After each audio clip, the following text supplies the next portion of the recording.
Thank you everybody for joining our Portland Power BI user group today. We're really excited on the topic and the presenter we have calling in from Minneapolis, Minnesota. Kind of looks like Minneapolis outside in Portland right now, but we do want to thank George for taking the time with us.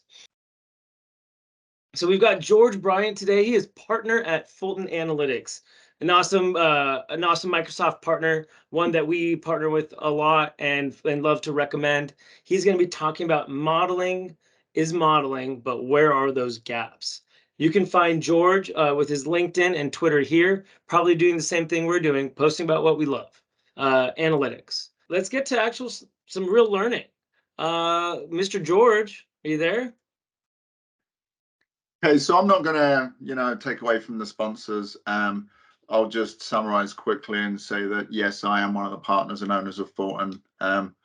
Ultimately, what we do is something very similar to SkyPoint Cloud, just in a market far, far away.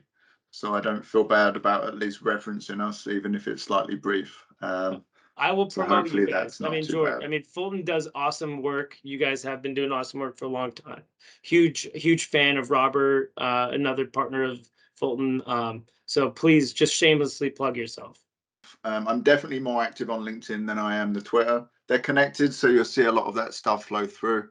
I've tried being a content creator, but quite frankly, it's so much mundane crap coming out that I just don't want to join the general masses of, oh, look, another insight that someone else has had or doesn't actually mean much. So mostly I go on there and just point out what I feel like I've noticed in the industry.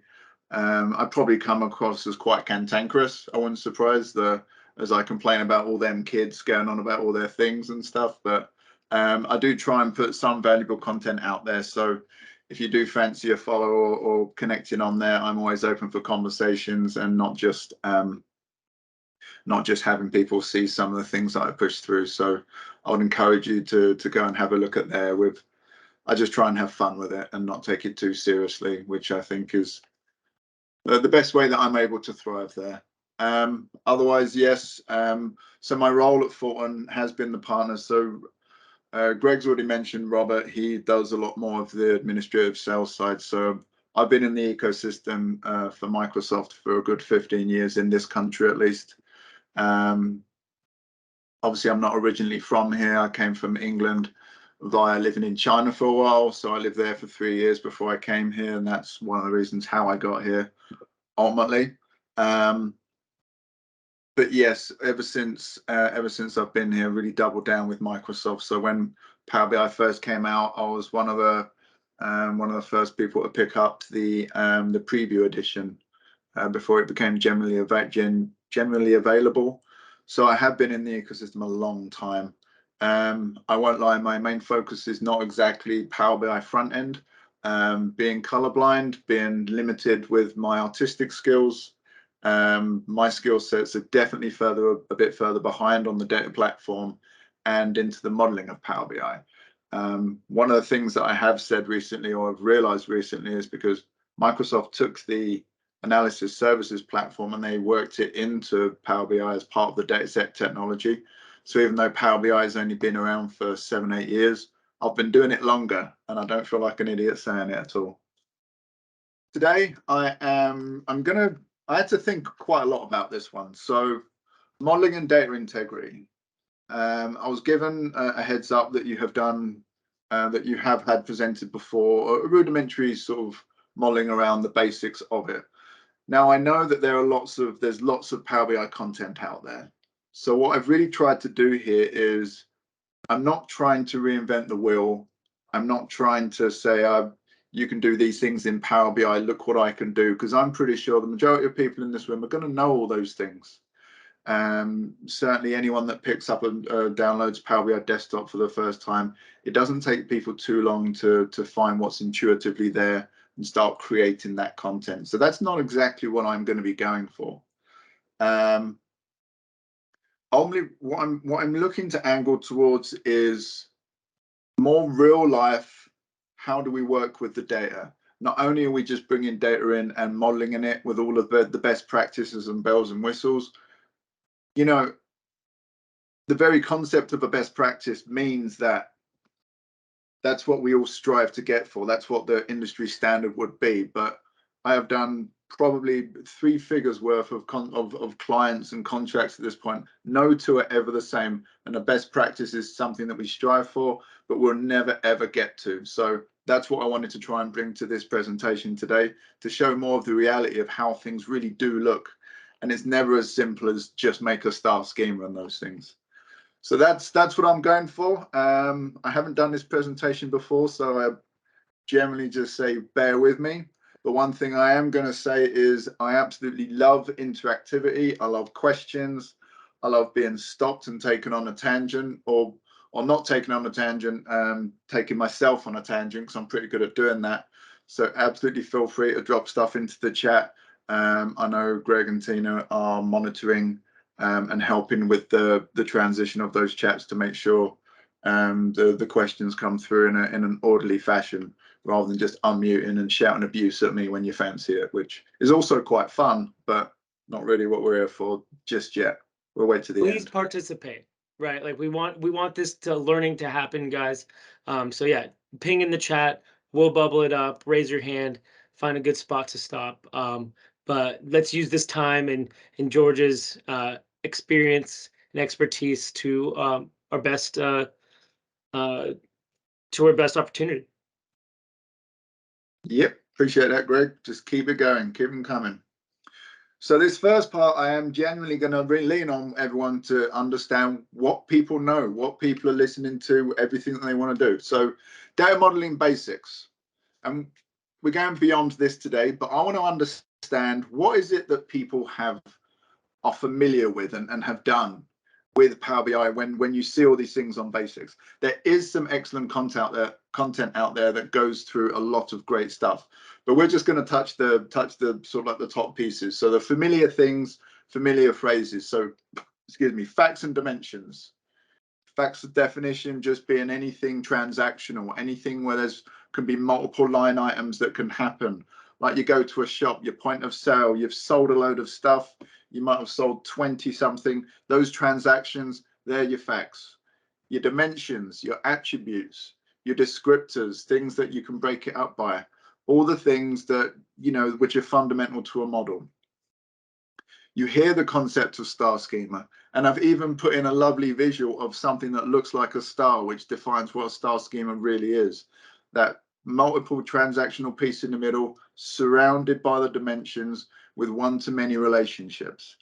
Again, I'm not going to go down into this rabbit hole of going into things that I believe a lot of people are already aware of.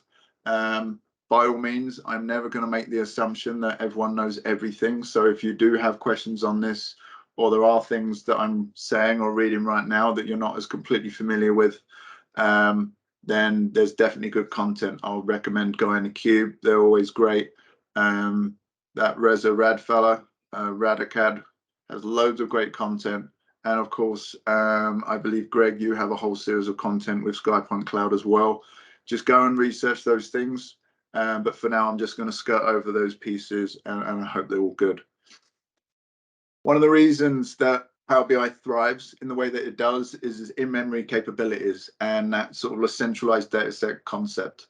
So Power BI is thriving in the industry, not just because you can create a centralized model, or just because you can create a model and then build some reports, is that you can create a central model and build a crap load of reports against that one model. Power BI has made it so that management of the data is easier because of that centralization. The in-memory gives it a lot more power in terms of performance and efficiency. That's not to say you can't build a bad model and it's really slow, but you know, that's ultimately what we're going to be going for in here as well. So in regards to that, the absolute basics for any data modeling, you need, I've written it, data table. You need a date table. That's what I meant, a date table. You can't really create anything without a date table. So my first question for the group is, does anyone understand the need and the why of a date table? Because I want to go out on dates. Yeah, that's it. It's like Tinder, but for boring stuff.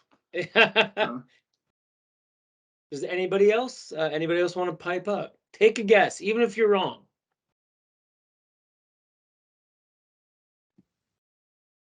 For We got example, all day. your data set. Say It that what again? now? Limit your data set and connect all the tables based on dates to display longitudinal data. It definitely does that. That is a key part of it. Time intelligence from Larry there. I see that one, and that's a valid one too. Now I don't know. I actually might be behind on my knowledge on this, so apologies if it's no longer the case. But what you actually get with it as well is if you have a transactional system that doesn't have every single day within that system, if you try and do any of those time intelligence pieces, and there's lots of different ways of skinning that cat, by the way. But if there are some scenarios, if you don't have that date table in the middle that's connecting everything up, if you have a transactional table that doesn't have all the values that are available, when you try and do those relative date filters, it doesn't necessarily work to the days because that day doesn't exist in the table that you're using. So that is one of the fundamental reasons why it was always encouraged to have a date table, even if you only have one fact, just because without it, you can potentially find gaps in some of the things you have. You also, yes, you have the ability to, if you have more than one fact table, to make it more centralized and connected. And it also gives you the ability to break it up by every single date thing that is available. So date table is a must. They've gone so far as making it so you can highlight a date table and all the good things there in Power BI directly. And that's just a good fundamental for everyone to take away if you don't take away anything else. The next piece is whenever you are designing, always go for minimum necessary. Don't sit and say, well, this table has 1,000 rows. Let's bring it all in and do stuff. You can go into whatever the source is, hopefully SQL, because then it is easier. You can say, well, of these 1,000 rows, 800 of them are just blank, nothing in them, same value for everything. Don't bring them in, write that SQL statement, take them out. The other next 100 has some, looks like historically it had something, maybe keep some if you feel like they make sense, but only bring through what's necessary. The first thing that's going to happen is if you try and bring everything through, it's like just trying to, if you bring everything into Power BI and then start slicing it up from there, you're going to have a much lesser experience than if you just bring in what you need and you have a more scalable, refined model that's going in there. So that's another good standard you can try and have. Centralized DAX.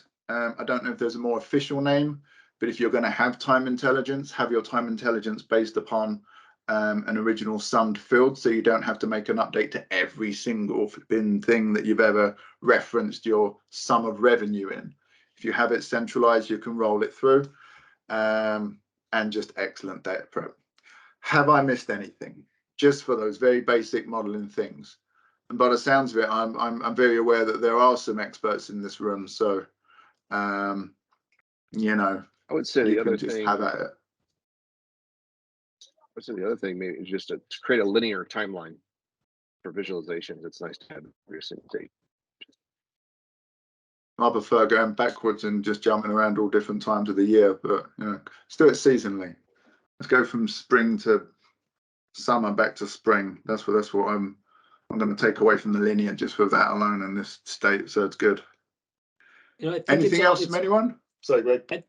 I was going to say it's worth mentioning, you have the ability in that time intelligence to customize in the sense of, hey, we're on certain fiscal years or fiscal quarters, or absolutely. we're on a Gregorian calendar for God knows why, just because we love the name Greg. There are a lot of reasons why your time intelligence specific to your organization may differ.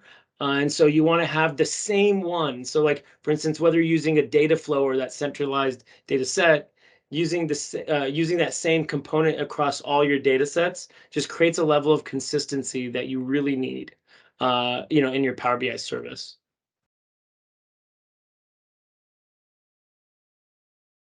Okay.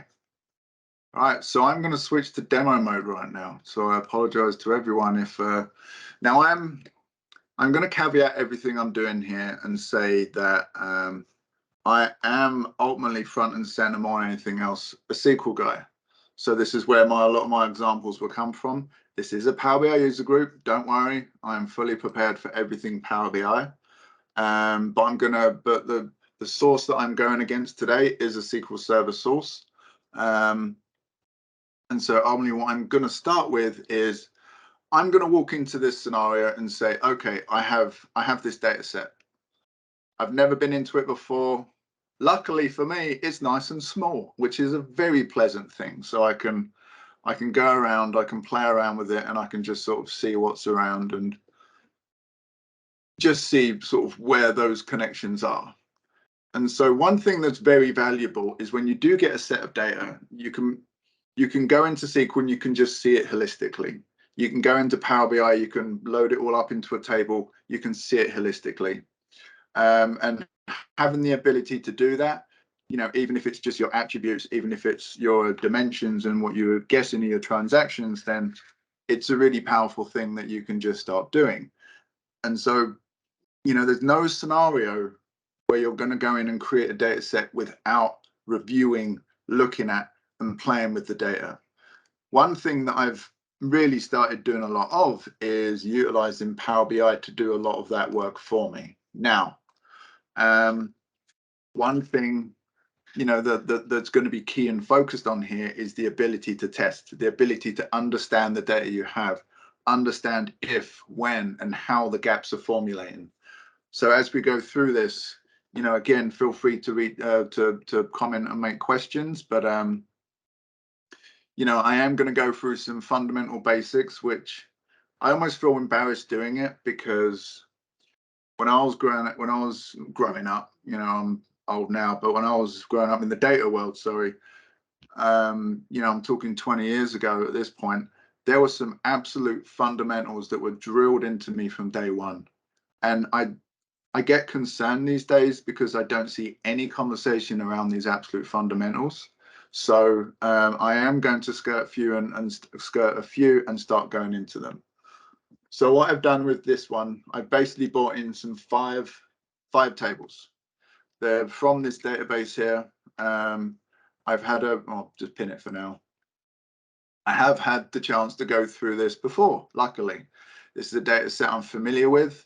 As always, whenever you're doing demo, this is not proprietary data. This is an example demo data set from a vendor friend of ours who we actually work with a lot, called Flight Vector. It's EMS, air operations technology. So it's we get a lot of the air operation stuff. Obviously, they didn't send me any of the patient things, even though it's written down here. But being a demo data set, you know, you can guarantee all these things are fun, but they still connect, and it still is a mirror of their production system. So after going through, I'm able to identify these specific tables. And so the first port of call is just to bring them in and start playing with them. Just connect them up. Does this make sense? So I am going to tell you one of the strangest things when I look at something like this one. Don't ask me why, but you know, ID. Anyone fancy a null ID? Yeah, good stuff. So you learn very quickly. Okay, well they've got this ID too. Something happened at some point. So when I first connected, I did it through the ID. But obviously, when you're trying to create a one-to-many relationship, you know what happens when you try and do that with an ID that's null? Any guesses? Oh, it tells you can't do that. It's many to many. Nulls are basically one of the most annoying things, and there should be no ID table which has an ID, sorry, that has a null in it anyway. For more on that, ask a DBA type, because they will lambaste you quite heavily from now until the end of your life because of the things that you've tried to do. But an ID2 column, that's what we have here. So one to many. Whenever you're looking through a data set, you're trying to be intuitive. You're trying to work through, well, what makes sense?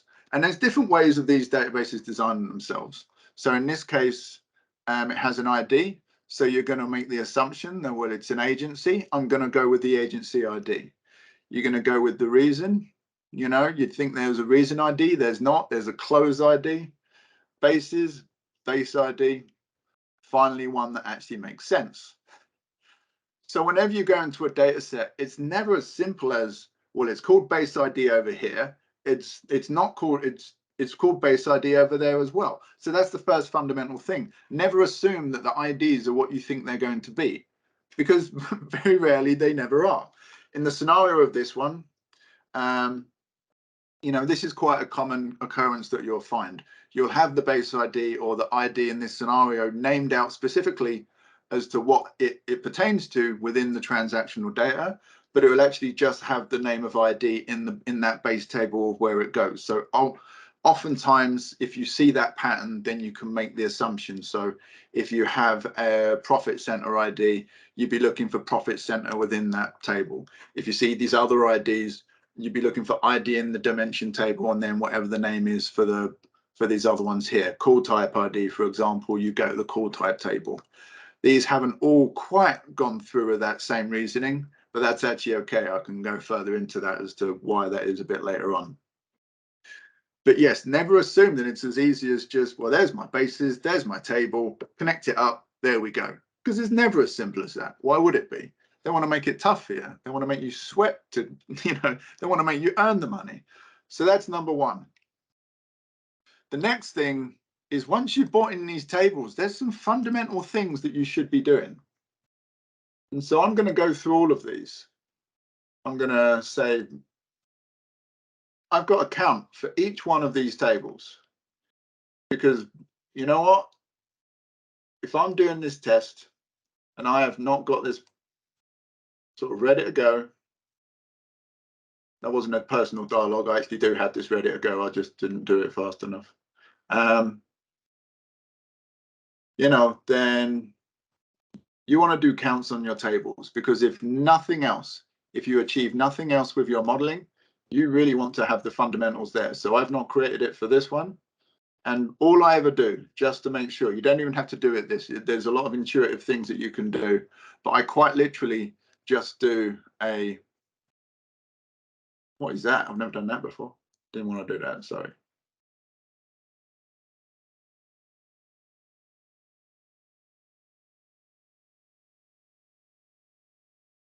Just your basic old DAX. So this is a,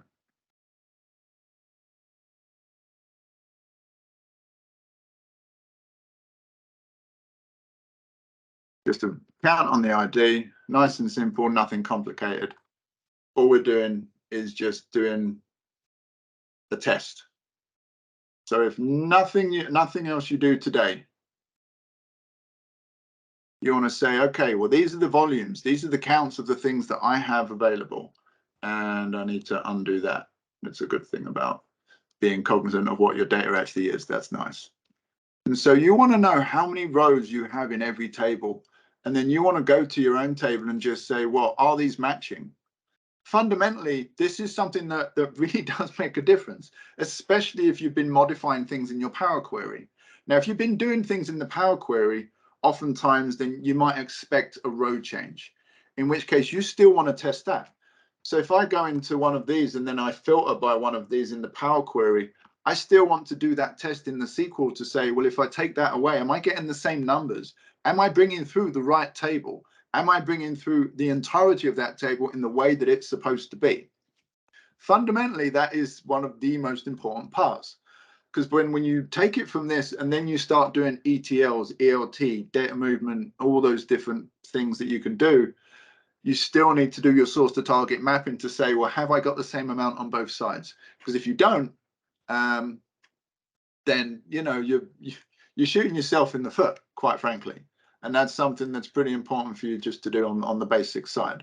So straight off the bat, you can tell your numbers are pretty good. 2882, 13, all the other ones, everything's matching out. I'm happy. This is a good start. So from that point, you know what you've got is good.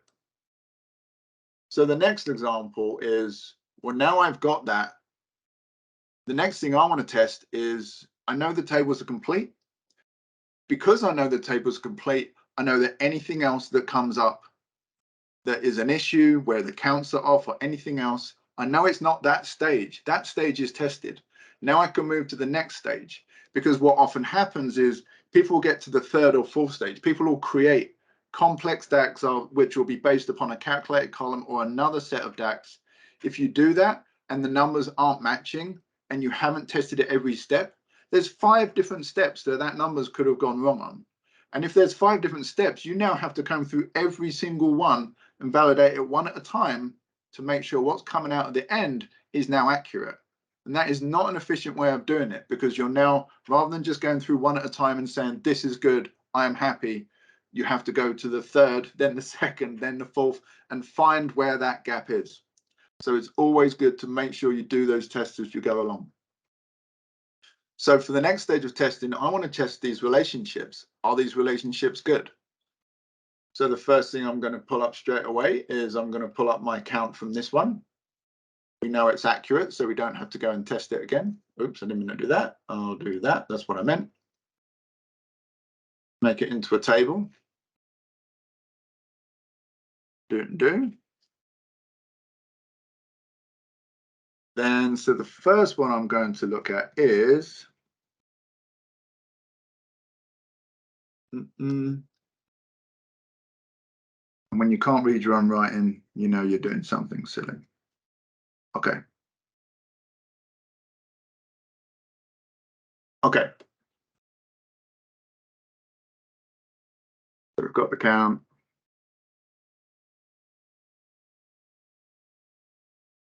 It's the one. So off the bat, we can see immediately, well, hang on a minute. I have this, I have all of these things. Why do I have this gap? Why do I have a gap of 145 different results? Now that immediately when you're doing that testing is, okay, well, there's an alarm bell here. So one of the first queries that I'm going to do almost every single time is sort of, well, you know, where have I got the gap? Have I got a null in my base ID? Because I'll tell you what, we don't want a null in our base ID in any scenario. In which case, okay, well, I have 145 rows. That matches out to what I have here. That's perfect. It's not perfect, but it highlights quite quickly where you are. So not only are you doing the counts on the table, now you're doing the counts to make sure everything in that table is connecting in the way that is appropriate. So there's a couple of things you can do here. You can either create an alias to say, well, okay, these are unaccounted for. These are ones which aren't there, and default an actual integer to a base ID on the transaction side and the dimension side to make sure it's connecting. I'm not going to go into that part quite today. What we are going to do is we're going to do what our job is essentially. We're going to analyze to see what's the scenario here. Why are these things happening? So first thing I'm going to do is, because I know the data and I've been looking around it for a little while, I'm going to add another layer into this. I'm going to say, well, this is air medical. They go on to transports. They fly their helicopters all over the place. In what scenario would they not have a base? So then the answer to that does become a little bit easier. You can say, well, okay, what if it's been aborted or cancelled? Yeah, okay, well, there is no base because that travel that thing didn't actually happen. Well, that's good, but we've got these two here. So for some reason, we still have this gap. So we can justify these ones because, well, there may not be a base attached, but there is reason for it. It was cancelled. They didn't even get to the part where there's a base. These are missed. You know, they must have been missed at one point or another because there are other missed scenarios. But these ones, these are the questions you're then going to go and ask. But absolutely without doubt, there should not be a completed use case where there's no base. In which case you can go into your IDs here and you can say, okay, well, now I want to see where the gap is. What are these ones? So you load it up, you have a look. Oh, look, they're PR events. All right. You go to your end user and you say, well, there's PR events here. Do you care about your PR events as part of the overall numbers? The question is probably, well, the answer is no. No, you probably don't. And at this point, you have two choices. So you can either go into your Power Query and say, well, fundamentally, it's not that we don't want to see it in this visual, is that we never want to see it. We just don't want to see it at any given point. In which case, you can go into your completed requests and you can go to your your call type, and you can say, well, in this scenario, I never want to see you never want to see a small screen where you can't see everything. There we go.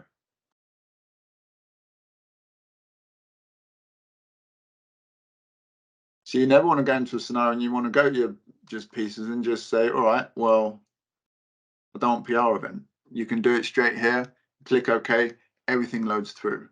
That's definitely a way that a lot of people can do, and that's perfectly fine. What I find myself doing fundamentally, though, is I find a lot of good practice comes from doing it in the SQL instead. So instead of going through the path of going to a table and bringing it through and extracting this way, I think there's a whole lot more benefit from doing it through SQL statements, or better, even better, doing it as a view or a stored procedure behind it where it gets executed and brings it through.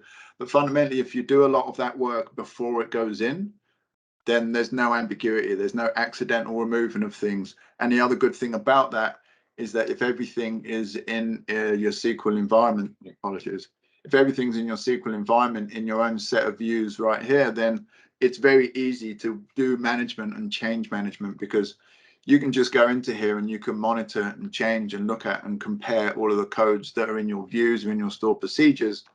Whereas if you do it in here, you're quite literally having to go through every single table and click through and see what your advanced data is doing, which from experience is just a more time costly thing.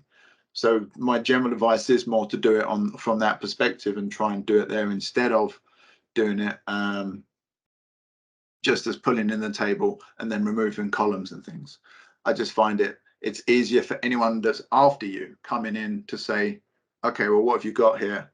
That's clean. This naming convention is so lovely that it just tells me exactly where everything is, and you can go through and do everything that you need to do. So from that perspective, yeah. But in this scenario, remove PR events, close and apply. And now these completed pieces, which are understandable, but you validated with the business, and they're removed. One thing that as developers and as modelers that we absolutely have to, as a fundamental thing as well, is we can't just make bold assertions and say, well, I think that that's okay, therefore it's okay for the business. You really do have to use them as you go through every step of these things. And I do see that get missed and forgotten sometimes. People have gone into dashboards and say, well, where's that stuff? Oh, I deleted it because I didn't think you wanted it. Well, what do you mean you didn't think I wanted? Did you ask anyone? And I've seen it too many times for it to be a coincidence. But yeah, so go through and validate. These are valid values. They're okay. And so, you know, there's some work to be done in order to connect them up and see what's happening. But fundamentally, these are values that give you an idea of where you're going with it. So that's the first start on that one. How am I doing for time, Greg? I don't have a. Are we good? We can go for hours. Loving it. Hours. Beauty. You don't want that. Okay.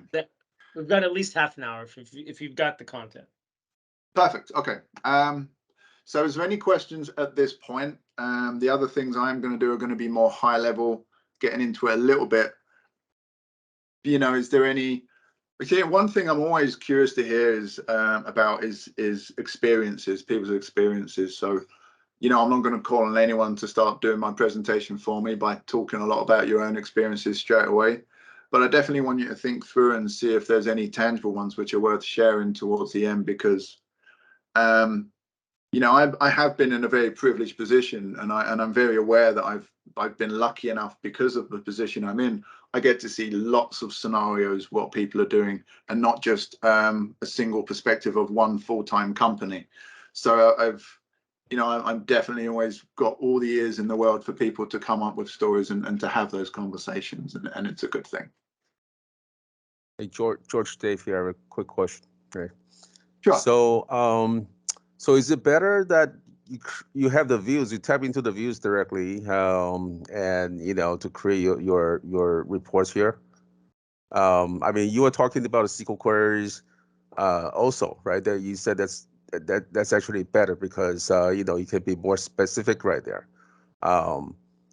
But say, I mean, if you have the reports in mind, if you can just create the views in SQL Server and just type into that from Power BI, is that a better approach? That's my preference, yes. Now, obviously, that's a blanket statement, because if you've got masses of data and you're starting to go to other different systems, and there's, depending on where the data is from, there's lots of different answers here.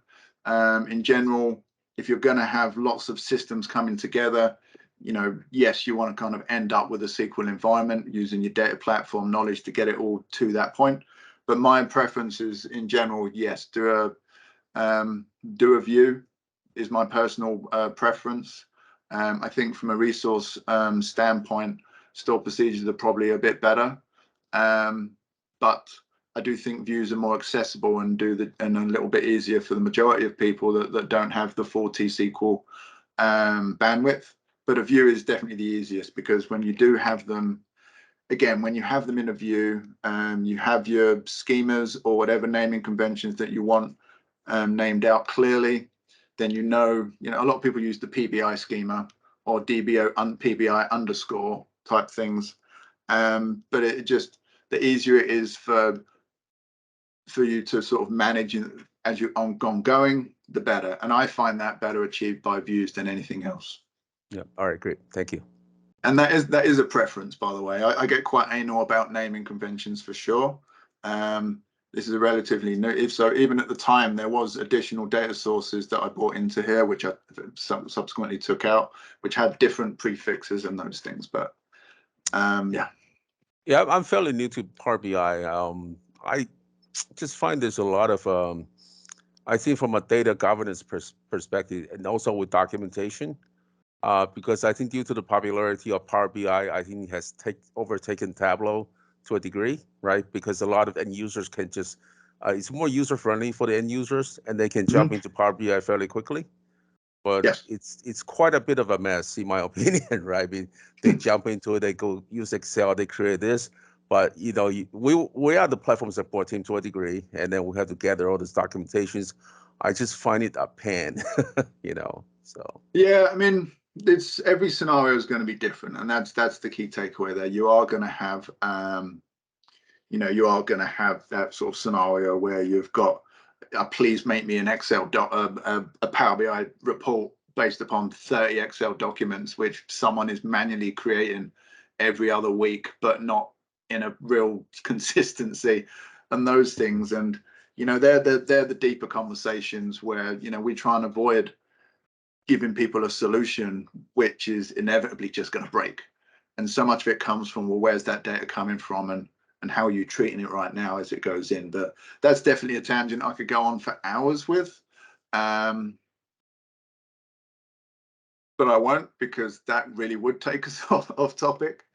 But I mean, I think in general, I think I saw someone actually popped up on the things of, the data sources, even if a data source is not dimensional, if the data source has not been normalized, that's generally the aim you want to get to. Most database systems are created with that in mind these days. Not all, but the majority are. But there's still some work that you kind of have to do or should be doing in order to get it cleaned up, to make it truly dimensional, so you can have that split level logic and everything is as much contained in the SQL Server as possible in these scenarios, as opposed to doing it in the Power BI.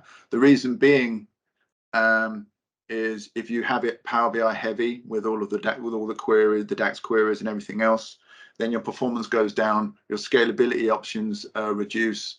So having more behind it than in the front end tool itself gives you that leverage to go into the millions and millions of rows, instead of getting stymied by some of those queries then having to be addressed later on to be made more efficient down the line. Okay. Anything else before I move on? I hope more eventually, but it's all good. Okay, so what I'm going to do right now is I'm going to go to this reasons one. And this reasons one is one of my favorites. So one thing that I am going to do as we go into this one is, this table is actually called reason for cancel, in which case I don't much care about the complete, but I'm going to show you what's in it anyway.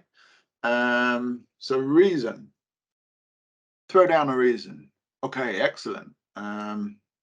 These are all my different reasons, lots of fun stuff. Some familiar names to some unfamiliar names to others, lots of good things. Bring up my completed requests. And before I forget, before anyone points out, no, I haven't added a date table to this yet. We're not at that point in the process. That's my excuse. I'm sticking to it. So as we go through this, I start seeing all my reasons. Now, there's many reasons that someone would cancel something, and that's all fine. Now, as I was going through this data, the first time, what occurred to me was, okay, well, complete. Is that, let's just get rid of them. 19139.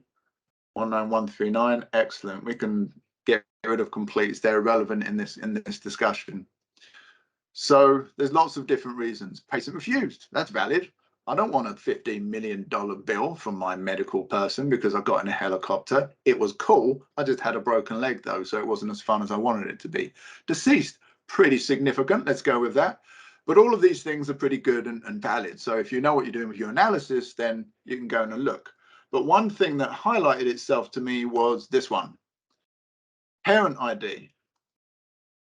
Now, I don't know what other people's reactions to seeing a parent ID are, but when I see a parent ID, I think to myself, hang on a minute, there's more to this than that's really obvious. So when you are getting to that point, I've jumped ahead too quickly. When you get to the point where you're looking at that parent ID, then that's when you start raising an eyebrow and thinking, well, hang on a minute, well, how does that work?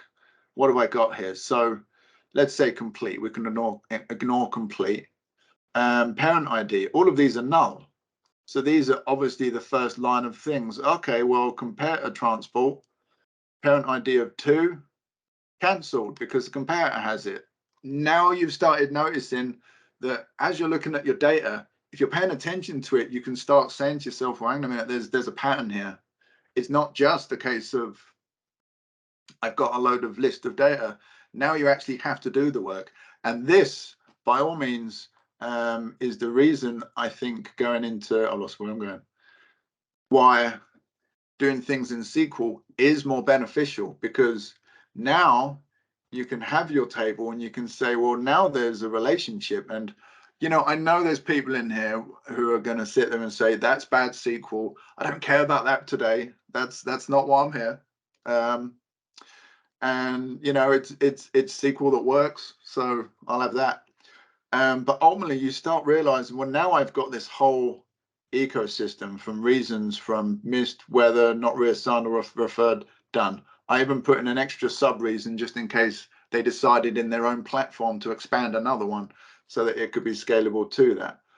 But yeah, so as soon as you start noticing the data, you can start understanding what it is that's coming out of it. So now we have a different relationship coming out of this. And fundamentally, it's hierarchy. It's not just straightforward. I've got a reason. It was aborted because they were deceased, and so you have to follow the data. I've never come across a data set which is just as simple as, hey, let's just stick it together like this and everything works. It won't work that way. In the end, what you'll come up with is a different kind of data set which sort of has everything put together. But you know, you have to do the work on that data.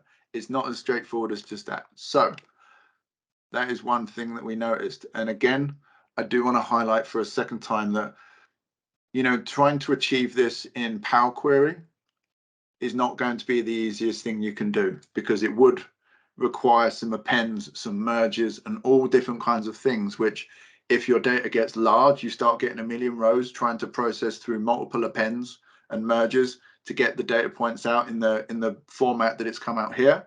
You're going to be there for a long time. So, and when you try and automate that refresh, you're going to be there a long time.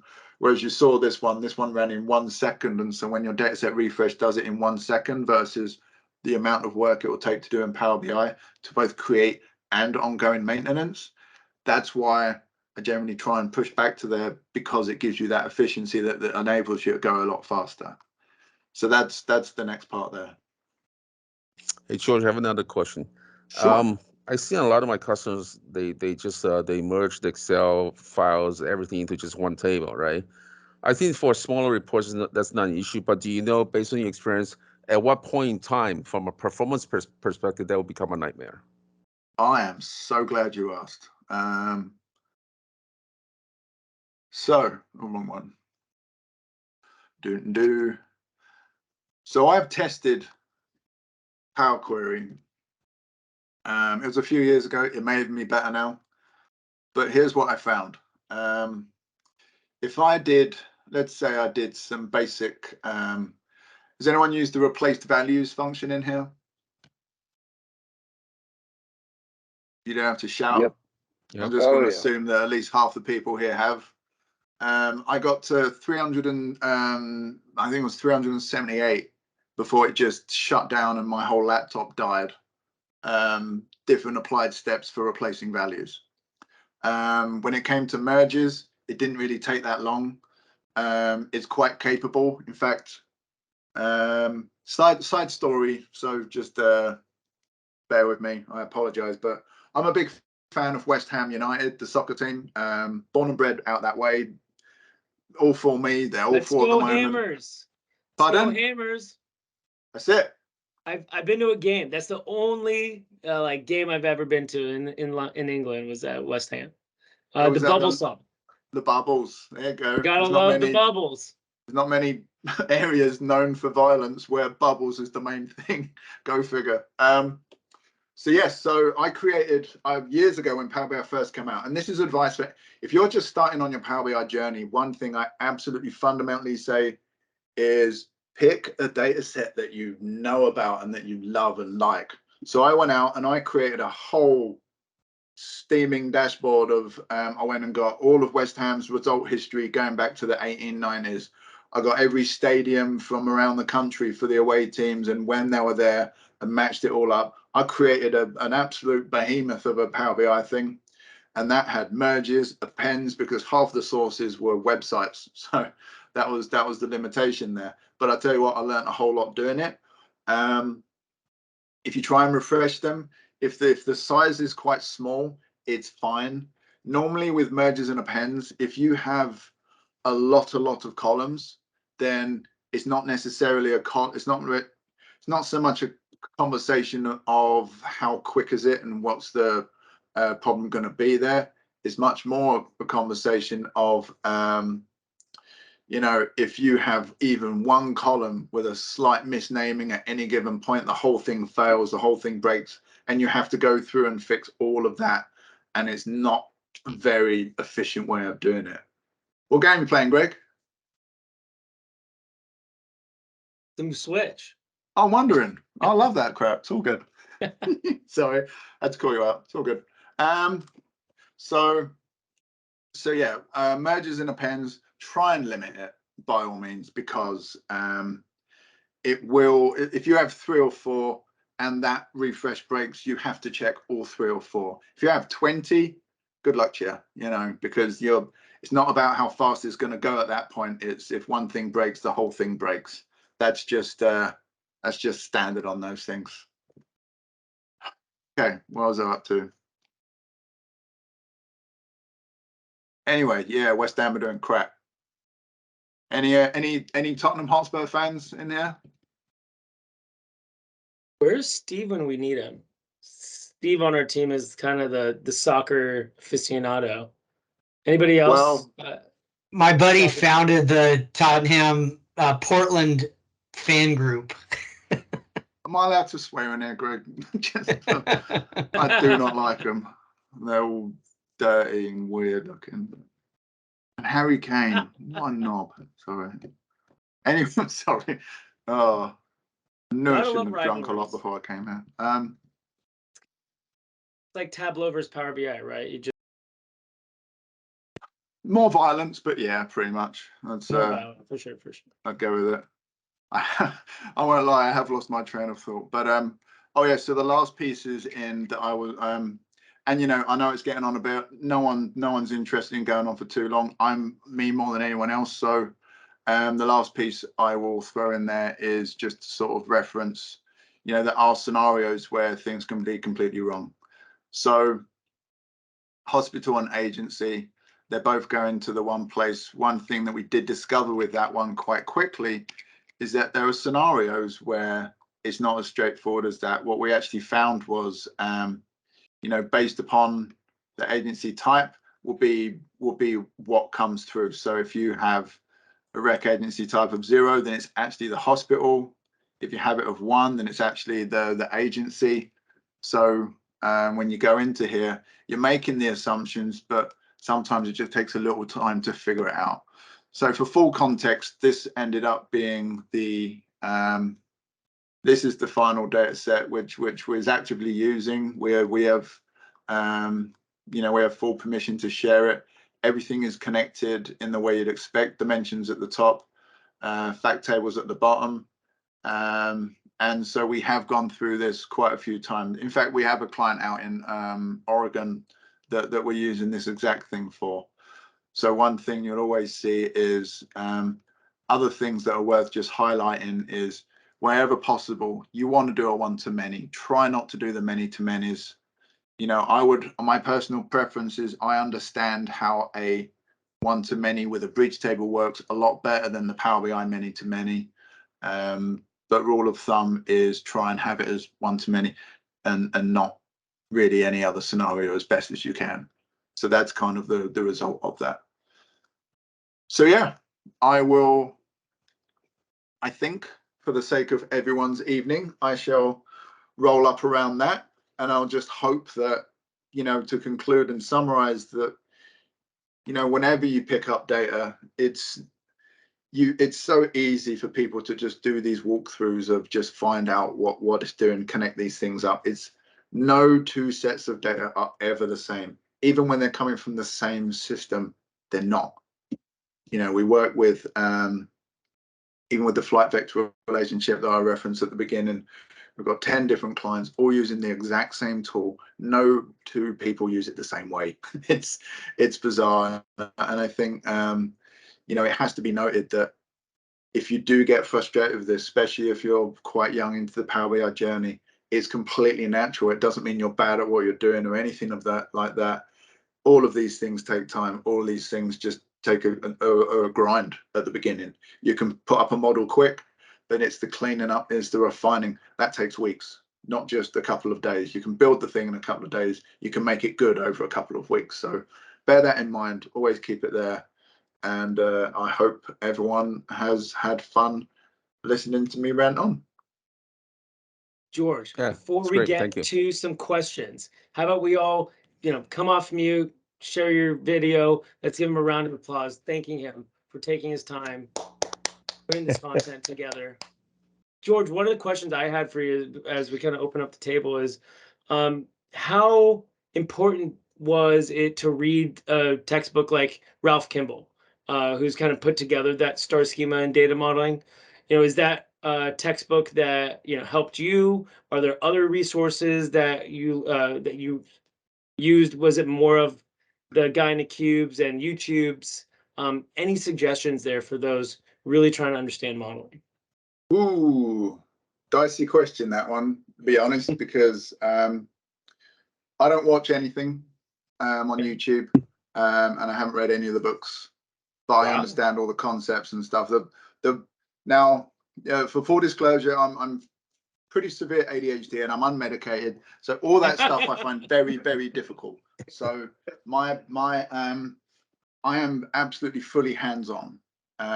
That's why I always suggest to people, if you're struggling with the concepts that are in a book, if you're struggling with those videos, and I do watch some. Certainly, I use Google as much as everyone else, just like every other developer does.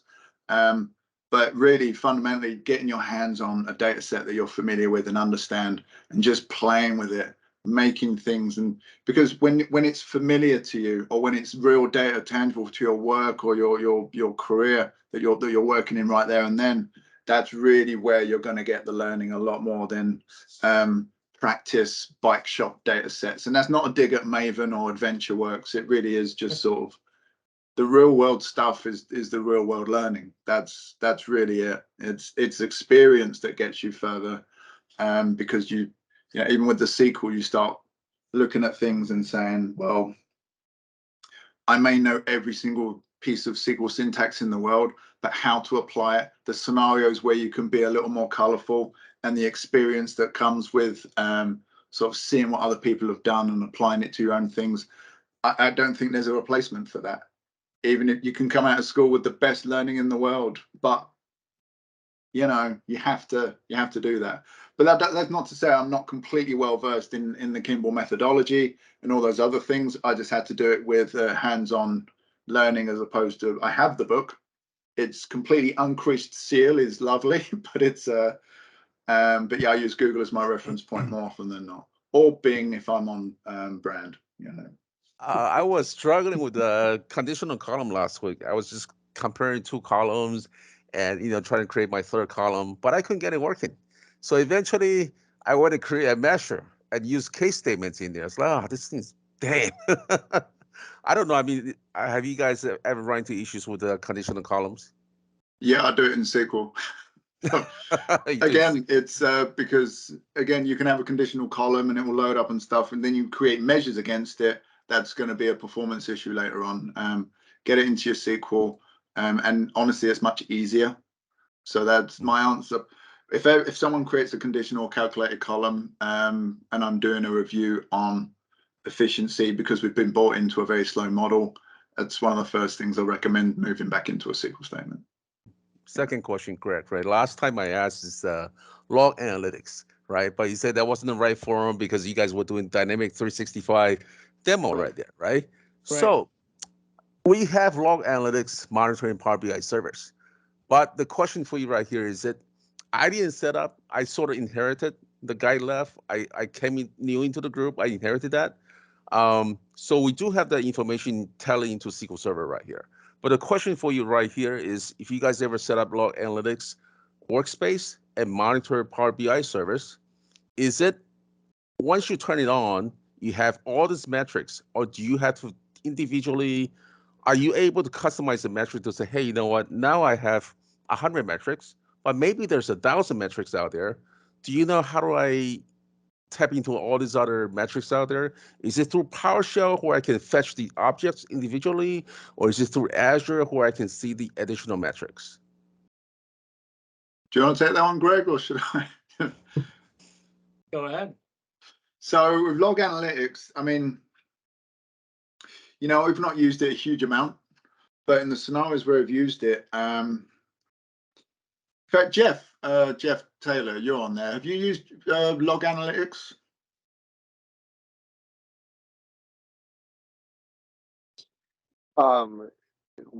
In which point? I mean, I've used a lot of log analytics, but Log analytics from Azure. I'm guessing from Azure, Dave. Yes. Where you can then go through and visualize it. Yeah, most of the time I use it for troubleshooting. I turn it on, compile it for troubleshooting, and then shut it off. Because Yeah, so the scenario what we have right here, because we have a lot of workspaces out there, right? A lot of reports out there. So the native usage report is only good for 90 days, right? We want to have a historical, like a, you know, slowly changing dimension where you can see the reports. How often are users, you know, differentiate the users from the admin activities, right? So for example, I mean, people was doing the view reports, view dashboard or whatever, those are the users, right? And the admins out there, I mean, we do have developers teams out there, right? Where they are publishing reports, this admin activity, your update is update that, right? So you can differentiate that. So we'd like to see the, I think what I'd say, Dave, is that you know, because there's an API that you can extract and you can load straight into Power BI that can visualize a lot of the stuff that you can pull from the workspaces. It tells you, especially if you're on premium, it tells you where you can, you know, it tells you how frequently you're doing your automated refreshes. You can start coordinating them, because if there's 20 people setting it up to kick off at one time, it will show you that where it's getting throttled and all those things. Now, I'm not going to lie, you do have to create that kind of model and the measures yourself from those APIs. It's available. There's some very rudimentary ones that come on the admin portal, but if you're going to go above and beyond it, you do have to create it. We do have a guy in-house at Fulton that has done that, but he put the time and he put the effort into it. So I'm not going to say it's out of the box, but that data is available for you to make that, make that stuff. But I think really that's the only answer we can really offer on that one. But it I is have another available, suggestion. and you can go in and build some stuff. Yeah, I mean, I mean, There's like I actually said, go ahead. another option. There's a tool called Power BI Sentinel, which actually I believe sits on top of your APIs, which gives you that view out of the box. So you can literally plug and play that and see what's going on in your environment.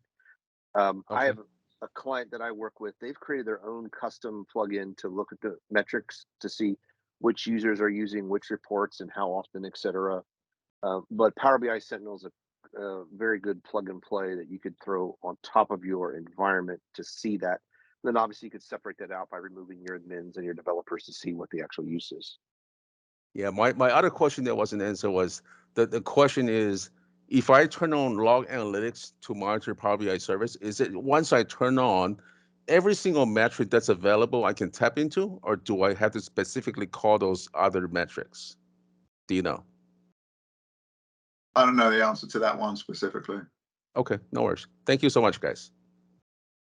Come. Well, hopefully you got any other questions, maybe more modeling related. Mark? It really wasn't a question. It's just a comment that you'd made about no two data sets are the same, even if they come from the same source. That actually hit home, and thanks for saying that, because every report's different, and I even had IT chime in. It was like, "What are you doing?" I was like, "You're creating all these data sets," and I'm like, "Different needs." So thanks for that. Appreciate it. Yep, it's all good. Well, with that silence, I know, George, it's probably a little later there than it is here in Pacific time, but I do want to just thank you again for coming, answering everybody's questions, being open, allowing this to be more conversant than just kind of straight slides. I definitely learned something as you went through a lot of your kind of tips and tricks of the models. I know the rest of the team can. Those this is your first time joining, if this was over your head, just come next month and continue to come. As George said, the more you can get some hands-on experience, just being here, part of the community and listening, being part of it, you will pick up bits and pieces, and I guarantee your career in Power BI will continue to blossom. And with that, I want to thank you all for joining. Thanks again, George. Thanks again Thanks, to George. Fulton Analytics. Yeah. Thank you. Cheers. Good session, Thank you. George. Thank you, George. Cheers, you Appreciate it. guys.